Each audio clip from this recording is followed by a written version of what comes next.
रात डर कर जाग जाती और उठकर घर के दरवाजे और खिड़कियां बंद करने लगती कि कहीं चोर और डाकू न घर में घुस आए। यूं मेरी नींद खराब हो जाती। मजबूरन मुझे नींद की गोली खाकर सोना पड़ता।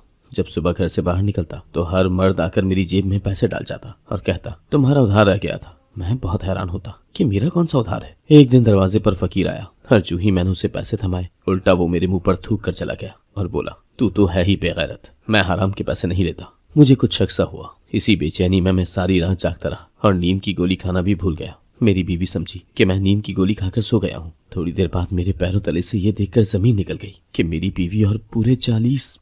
मेरी शादी आसमा से हुई तो मुझे लगा कि मुझे दुनिया में ही जन्नत मिल गई है और मेरी बीवी मेरी हूर है। मैंने आसमा को हासिल करने के लिए बहुत ज्यादा जतन किए थे। सिर्फ मैं ही नहीं बल्कि और भी बहुत से लड़के सर धड़ की बाजी लगाने को तैयार थे कि आसमा उन्हें मिल जाए, मगर इस मामले में मैं मुकद्दर का सिकंदर निकला था और यूं वो मेरी बीवी बनकर मेरे घर में मौजूद थी। मैं अपने कमरे में दाखिल हुआ तो वो घूंघट में मुंह छुपा कर बैठी थी। मैं तो ये मंजर देखकर खुशी से फूले नहीं समा रहा था। मैं जल्दी से आगे बढ़ा और आसमा का घूंघट पलट दिया था। ऐसा लगने लगा था जैसे बादलों के पीछे से चांद निकलकर सामने आ गया हो। मैं बोला आसमा, मैं बहुत ज्यादा खुशनसीब हूँ कि तुम मुझे मिल गई हो। मैं उसकी तारीफों में जमीन और आसमान के कलाबे मिला रहा था, जबकि वो मुझे कुछ बेचैन सी लग रही थी। मैं उसकी ये बेचैनी महसूस करके घबरा गया था। कहीं ऐसा तो नहीं कि आसमा मुझसे शादी ही न करना चाहती हो। मैं जल्दी से बोला आसमा क्या बात है। उसने मेरे कमरे को बड़े गौर से देखा था। जैसे जैसे वो मेरे कमरे की जानिब देखती जाती उसके चेहरे पर हक़ारत उभरती जा रही थी। वो बोली अहमद, तुम्हारा ये घर और ये कमरा बहुत पुराने वक्तों का बना हुआ है। देखो तो ये खिड़कियां और दरवाजे भी पायदार नहीं लगते। मुझे ऐसा लगता है कि हमारे घर में चोर घुस आएंगे। मैं आसमा की बात सुनकर हंस दिया था और बोला अरे कैसी बातें करती हो। मेरे वालिदैन पिछले 30 बरस से इस घर में रह रहे हैं, मगर इस घर में चोरी तो बहुत दूर की बात है। पूरे मोहल्ले में भी कोई डकैती और चोरी वगैरह नहीं हुई। तब जाकर उसके चेहरे पर मुझे कुछ सुकून नजर आया था। वो बोली तुम सच कह रहे हो ना। मैंने इस बात में सर हिला दिया था। कमरे का माहौल बदला तो मैंने जल्दी से अपनी जेब से सोने की पतली से अंगूठी निकालकर आसमा का नरमो नाजुक हाथ थाम लिया था।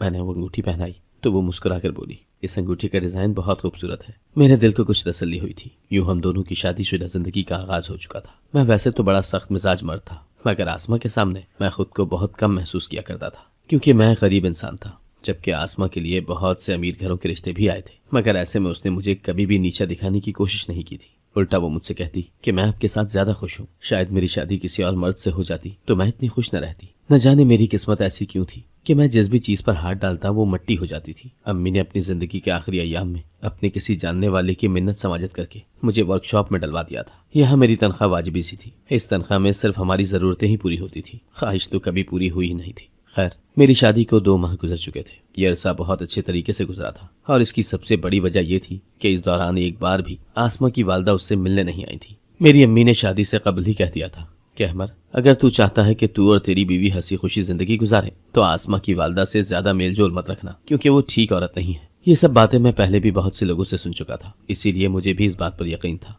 जैसे ही आसमा की वालदा ने मेरे घर में दखल अंदाजी की सब कुछ तहस नहस हो जाएगा। और फिर ऐसा ही हुआ था। मेरी और आसमा की अच्छी भली जिंदगी गुजर रही थी, मगर एक दिन उसकी वालदा हमारे घर मिलने आ गई थी। मैं तो काम पर ही था, मुझे तो उसके मुतालिक इल्म भी ना होता अगर आसमा मुझसे अपनी खुशी शेयर न करती। वो बहुत खुश थी कि मेरी वालदा मुझसे मिलने आई है। मैंने हूँ हाँ में ही जवाब दिया था, क्योंकि मुझे उस औरत के आने की कोई खुशी नहीं थी। खैर, मैंने इस बात को नजरअंदाज कर दिया था, मगर अब कुछ रातों से वो अजीब सी हो गई थी। रात जब मैं गहरी नींद सो जाता तो आसमा उठकर कमरे की खिड़कियां इस कदर जोर से बंद करती कि मैं हड़बड़ा कर उठ बैठता था। आसमा से इस मुतालिक इस्तफसार करता तो वो कहती अहमद, मुझे बहुत डर लग रहा है कि कहीं हमारे घर में चोर न घुस आए।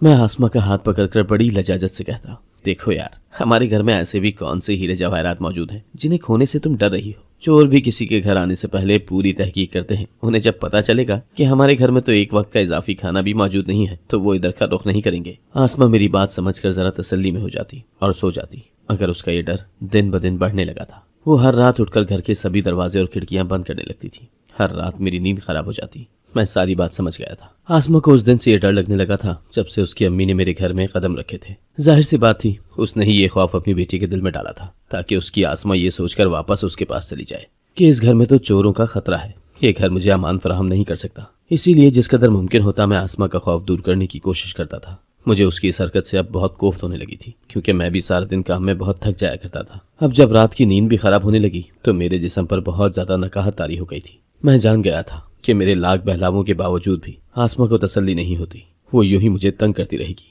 इसीलिए मैंने इस मसले का ये हल निकाला कि शाम में जब मैं घर वापस आता تو मुंह हाथ धोने से पहले उससे कहता कि मेरे पीछे पीछे आओ। वो मेरे हुक्म की तामील किया करती तो मैं उसके सामने घर की एक एक खिड़की और एक एक दरवाजा बंद कर देता और कहता, आसमा ये सब अब बंद हो चुका है, चोर हमारे घर चाह कर भी नहीं आ सकता, इसीलिए तुम रात में पुरसुकून होकर सोना। आसमा बहुत खुश हो गई और बोली, ये ख्याल हमें पहले क्यों नहीं आया। मैं भी मुस्कुरा दिया था कि चलो इस अजीम मसले का कोई तो हल निकला। खैर जब रात हुई तो मेरी आंख खटके की आवाज से खुली थी। मैं झुंझुला कर उठा तो क्या देखा कि आसमा फिर से खिड़कियां खोल खोल कर बंद कर रही है। आज तो मुझे भी गुस्सा आ गया था। मैं बोला, ये सब क्या है आसमा। वो कहने लगी, मुझे वहम हो रहा था कि न जाने हमने खिड़कियां बंद की भी हैं या नहीं, इसीलिए चेक कर रही थी। मुझे बहुत गुस्सा आया था मगर मैं उससे कुछ भी न कह सका था। अब ये हालात मजीद बढ़ते चले गए थे।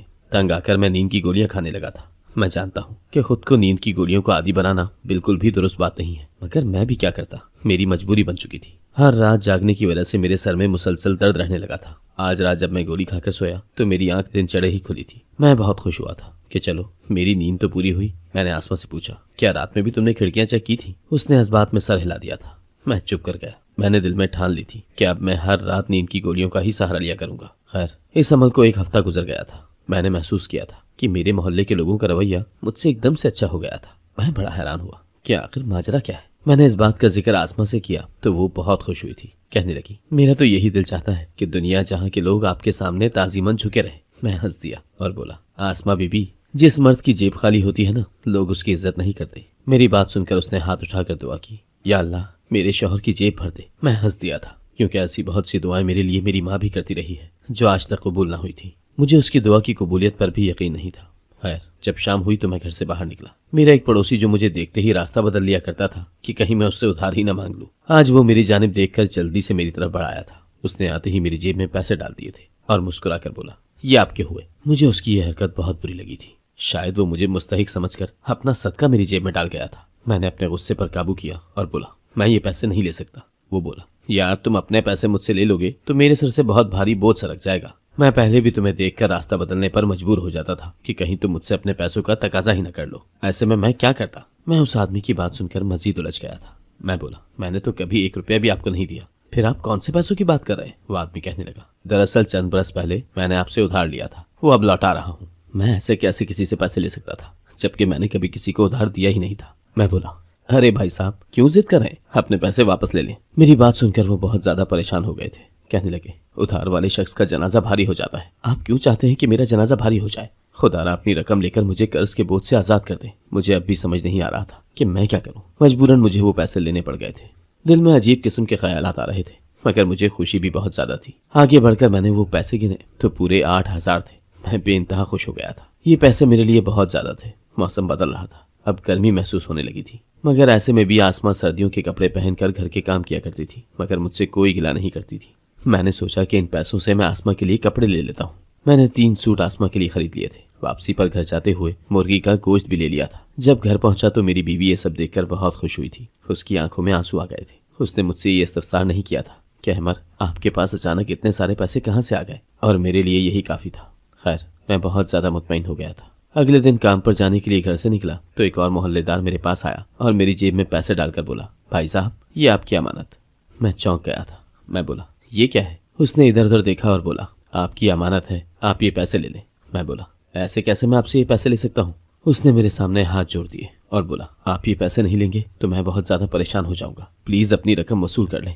इतना कहकर वो जल्दी से आगे बढ़ गया था कि कहीं मैं उसके पैसे उसे वापस न लौटा दूं। खैर मैं वर्कशॉप पर चला गया था। वहां जाकर मैंने पैसे गिने तो पूरे 5,000 थे। मैं अब बहुत ज्यादा हैरत में मुब्तला था। सारा दिन इसी सोच में गुजर गया था। रात जब घर वापस जाने लगा तो 2 पड़ोसी मुझे और मिल गए थे। दोनों ने ही मेरी जेब में पैसे डाल दिए थे। बस वो ये कहते थे कि ये पैसे आपकी अमानत है। अब मैं क्या कहता। चुपचाप वो पैसे लेकर घर आ गया। मैं बहुत ज्यादा परेशान था। आसमा मेरे पास आकर बैठ गई और बोली, क्या बात है अमर, इतने उदास क्यों हैं? मैंने जिंदगी में आपको कभी इस तरह नहीं देखा। मैं बोला, आसमा मैं उदास नहीं हूँ, परेशान हूँ। वो बोली, आप अपनी परेशानी मेरे साथ शेयर कर लें, हो सकता है मैं आपको कोई मशवरा दे सकूं। मैंने आसमा की गोश गुजार सारा वाकया कर दिया था कि किस तरह मोहल्लेदार मुझे रोक रोक कर मेरी जेब में पैसे डाल रहे हैं। मेरी बात सुनकर आसमा की आंखों में आंसू आ गए थे। वो बोली, या अल्लाह तेरा लाख लाख शुक्र है कि तूने मुझ जैसी गुनहगार की दुआ कबूल कर ली है। वो बोली, अहमद ये मौजज़ा है, ऐसी बातें तो अल्लाह ही बंदे के जहन में डालता है ना। आपने ये बात मुझसे तो शेयर कर ली है, ध्यान रहे किसी और से मत कीजिएगा, नहीं तो हो सकता है कि ये करामत थम जाए। मैंने सोचा कि आसमा ठीक ही कह रही है, इससे कबल क्यों ना दिए किसी ने मुझे पैसे। खैर अब मेरे ठाट बाट बदल गए थे। لوگ مجھے روک روک کر پیسے تھما رہے تھے۔ میں بے انتہا خوش تھا، زندگی اچھی لگنے لگی تھی۔ ایک دن بہت عجیب واقعہ ہوا تھا۔ میں گھر پر ہی تھا کہ ایک فقیر نے صدا بلند کی تھی کہ اللہ کے نام پر مجھے کچھ دے دو۔ میں نے جیب میں ہاتھ ڈالا تو 500 کا نوٹ نکل آیا تھا۔ میں نے سوچا کہ اللہ تو مجھے بے بہا عطا کر رہا ہے، تو کیا میں اس کے نام پر 500 نہیں دے سکتا؟ میں نے وہ پیسے فقیر کو تھما دیے تھے۔ اس کی آنکھوں میں اچانک حقارت اتر آئی تھی۔ اس نے وہی 500 کو نوٹ میرے منہ پر دے مارا اور بولا، اپنی حرام کی کمائی اپنے پاس رکھ، تو ہے ہی بے غیرت جو ان پیسوں پر ناز کر رہا ہے۔ میں تو جیسا نہیں ہوں۔ وہ اتنا کہہ کر آگے بڑھ گیا تھا، جبکہ میں اپنی جگہ پر دنگ کھڑا رہ گیا تھا۔ میں گھر واپس آ گیا تو میں نے وہی الفاظ آسماں کے سامنے دہرا دیے تھے۔ اس نے مجھ سے سب سے پہلے جو سوال پوچھا وہ یہ تھا، فقیر بہت زیادہ بوڑھا تھا کیا؟ میں بولا، ہاں۔ وہ بولی، اس کے سر کے بال سرخ تھے؟ میں نے اس بار بھی ہاں میں سر ہلا دیا تو آسماں کے چہرے کی رنگت بدل گئی تھی۔ وہ بولی، احمر، اس جیسے لوگوں کی باتوں پر یقین نہیں کرتے، دفعہ مارے اسے۔ اس نے یہ سب اس قدر گھبرا کر کہا تھا کہ میں چونک گیا تھا۔ مجھے محسوس ہوا تھا کہ دال میں کچھ کالا ضرور ہے۔ اس فقیر کے الفاظ میرے دماغ پر ہتھوڑی کی طرح برس رہے تھے۔ اس نے مجھے بے غیرت کہا تھا اور یہ کوئی عام لفظ نہیں تھا۔ میں سارا دن اسی پریشانی میں رہا تھا، رات کا کھانا بھی نہیں کھایا تو نیند کی گولی کیسے کھاتا، جبکہ آسماں بار بار میری منتیں کر رہی تھی کہ آپ کھانا کھا لیں۔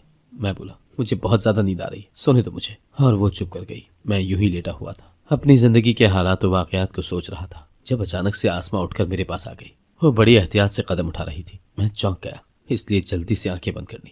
اس نے میرے چہرے کے سامنے ہاتھ لہرایا تھا، شاید وہ اس بات کی تصدیق کرنا چاہ رہی تھی کہ میں سو رہا ہوں یا جاگ رہا ہوں۔ جب اسے تسلی ہو گئی کہ میں سو رہا ہوں تو وہ جلدی سے اٹھی۔ اس نے ہمارے کمرے کے بیرونی دروازے کو کھول دیا تھا۔ رات کے اس پہر یہ سب بہت مشکوک تھا۔ تبھی پورے 40 یہ منظر دیکھ کر میری روح کپکپا گئی تھی۔ میری بیوی مجھے دھوکہ دے رہی تھی۔ وہ چوروں سے ڈرنے کا ناٹک کیا کرتی تھی تاکہ میں رات میں نیند کی دوا لے کر سو جاؤں، اور پھر وہ اپنی منمانی کرتی پھرے۔ یہ سب دیکھ کر امی کے الفاظ میرے کانوں میں گونجنے لگے تھے۔ یہ ان دنوں کی بات ہے جب آسماں کا عشق میرے سر پر چڑھ کر بول رہا تھا۔ جب بھی آسماں کے محلے سے گزرتا تھا وہ مجھے دیکھ کر اشارے کیا کرتی تھی۔ انہیں اشاروں میں اپنا سب کچھ ہار بیٹھا تھا۔ میں نے اپنی والدہ سے فرمائش کی تھی کہ آپ میرا رشتہ آسماں کے لیے مانگ لیں۔ میری امی میری بات سن کر دنگ رہ گئی تھی۔ وہ بولی، کون سی آسماں؟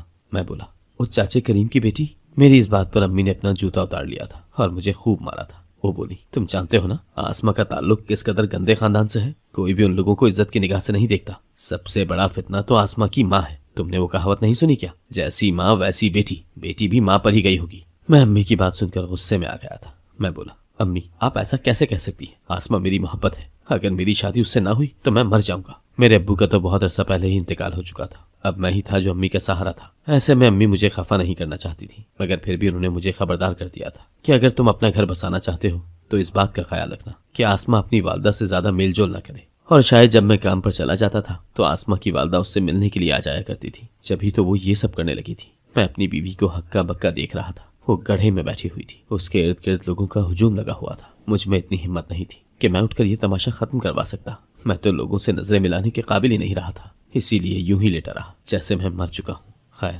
اس وقت میں نے یہ دعا کی تھی کہ یا اللہ مجھے ایسی زندگی سے موت ہی دے دے۔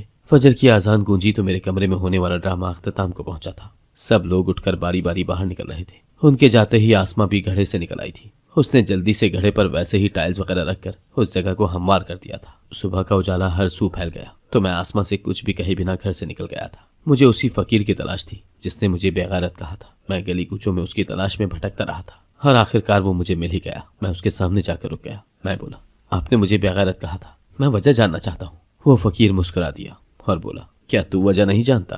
میں نے نفی میں سر ہلا دیا اور پھوٹ پھوٹ کر رونے لگا تھا۔ میں بولا، میں سچ میں کچھ نہیں جانتا۔ وہ فقیر بولا، تیری بیوی ہر شب تیرے سو جانے کے بعد ایک گڑھے میں بیٹھ جاتی ہے اور لوگوں کو دعوت دیتی ہے کہ اپنے مسئلے مسائل میرے پاس لے کر آؤ، میں تم لوگوں کو تمام پریشانیوں سے نکال دوں گی۔ وہ لوگوں کو جھوٹ موٹ کے تعویذ کر کے دیتی ہے اور کہتی ہے کہ اس کا ہدیہ تم لوگوں نے میرے شوہر کی جیب میں یہ کہہ کر ڈالنا ہے کہ یہ تمہارا قرض رہ گیا تھا ہمارے پاس۔ میں بولا، بابا جی آپ کو یہ سب کیسے معلوم ہوا؟ وہ کہنے لگا، میں گلی گلی کوچے کوچے پھرتا ہوں، مجھے ہر چیز کی سمجھ بوجھ ہے۔ تو جانتا ہے نا کہ تیری بیوی کا تعلق کس خاندان سے ہے؟ تیرے سسرالی جیب کاٹنے کے لیے مشہور ہے۔ تیری ساس کئی بار جیب کاٹتی ہوئی رنگے ہاتھوں پکڑی بھی گئی ہے اور جیل کی ہوا بھی کھا کر آئی ہے۔ میں نے اس بات میں سر ہلا دیا تھا کیونکہ اس بات کے متعلق میں پہلے سے ہی جانتا تھا۔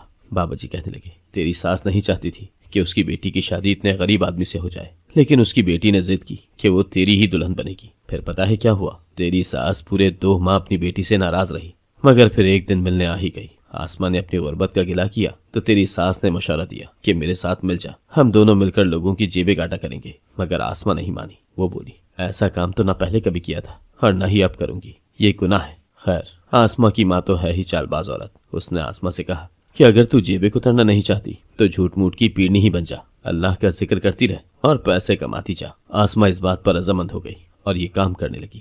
میں نے اسے منع کیا اور بتایا بھی کہ یہ غلط ہے، مگر وہ نہیں مانی۔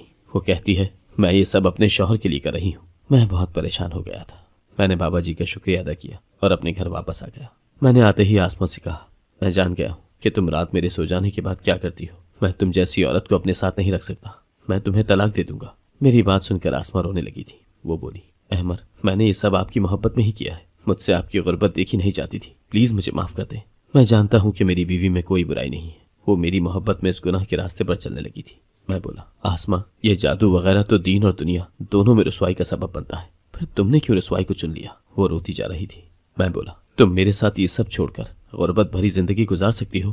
اس نے سر ہلا دیا تھا۔ مجھے اپنی بیوی کی غلطی کی وجہ سے اپنا گھر بیچنا پڑا تھا اور اپنا شہر بھی چھوڑنا پڑا۔ میں دوسرے شہر میں آ کر بس گیا۔ یہاں اللہ نے مجھ پر بہت کرم کیا اور میرے لیے رزق کے دروازے واہ کر دیے۔ میں جانتا ہوں میری بیوی سے غلطی ہوئی ہے، میں اسے چھوڑ بھی سکتا تھا، مگر بات تو یہ ہے نا کہ غلطی کس سے نہیں ہوتی۔ ہر انسان خطا کا پتلا ہے۔ جس طرح اللہ اپنے بندوں کو معاف کر دیتا ہے، ہمیں بھی کوشش کرنی چاہیے کہ آپس میں ایک دوسرے کو معاف کر دیں۔ Subscribe now and press the bell icon. Never miss an update.